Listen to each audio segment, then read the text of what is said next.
আর্জেন্টিনায় কি বর্ণবাদী আচরণ আছে? এই প্রশ্নটা খুব সরল, আর সেই প্রশ্নের উত্তরও সরল হওয়ার কথা। আচরণ থাকতেও পারে, নাও পারে। প্রশ্নটা হয়তো হতে পারে কি পরিমাণে আছে। আসলে বর্ণবাদী আচরণ বিশ্বের প্রায় সব জায়গায় থাকলেও পার্থক্যটা পরিমাণ ভেদে।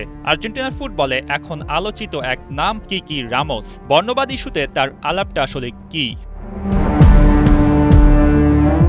স্টিফেন কিকি রামোস হাইতির পোর্ট ও প্রিন্সে ২০০৯ সালে জন্মগ্রহণ করেন। ২০১০ সালে হাইতির ভূমিকম্পের পর একটি আর্জেন্টাইন পরিবার তাকে দত্তক নেন। এরপর থেকে তার বেড়ে ওঠা মেসিদের দেশে। বর্তমানে তিনি ভেলেস সার্সফিল্ডের যুব দলে খেলছেন, আর এর মধ্যে আর্জেন্টিনার অনূর্ধ্ব ১৭ দলে অভিষেক হয়ে গেছে।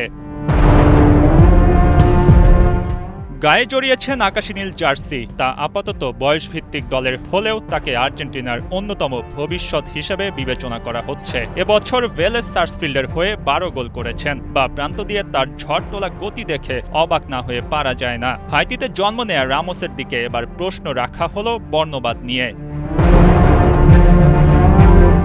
আর্জেন্টিনা কি কখনো বর্ণবাদের শিকার হয়েছেন কিকি রামোস? সম্প্রতি এক সাক্ষাৎকারে পাওয়া এমন প্রশ্ন পুরোপুরি উড়িয়ে দিলেন এই ফুটবলার। আর্জেন্টিনায় আসার পর থেকে এখন পর্যন্ত বর্ণবাদের শিকার হননি রামোস। যারা বলে আর্জেন্টিনায় বর্ণবাদ আছে, তারা কেবলই বলার জন্য বলে।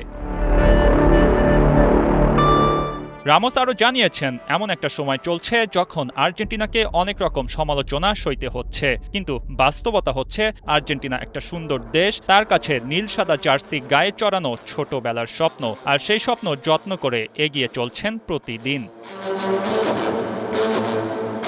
আর্জেন্টিনার ইতিহাসে কৃষ্ণাঙ্গ ফুটবলার নেই বললেই চলে। সেখানে কিকি রামোসকে ঘিরে জমছে কৌতূহল। প্রতিদিন এই উইঙ্গার নিজের জাত চিনিয়ে যাচ্ছেন। সম্ভাবনার দ্বার খুলে যাচ্ছে একের পর এক। ফুটবল বিশ্বকে যেন জানান দিয়ে যাচ্ছেন, আমি আসছি।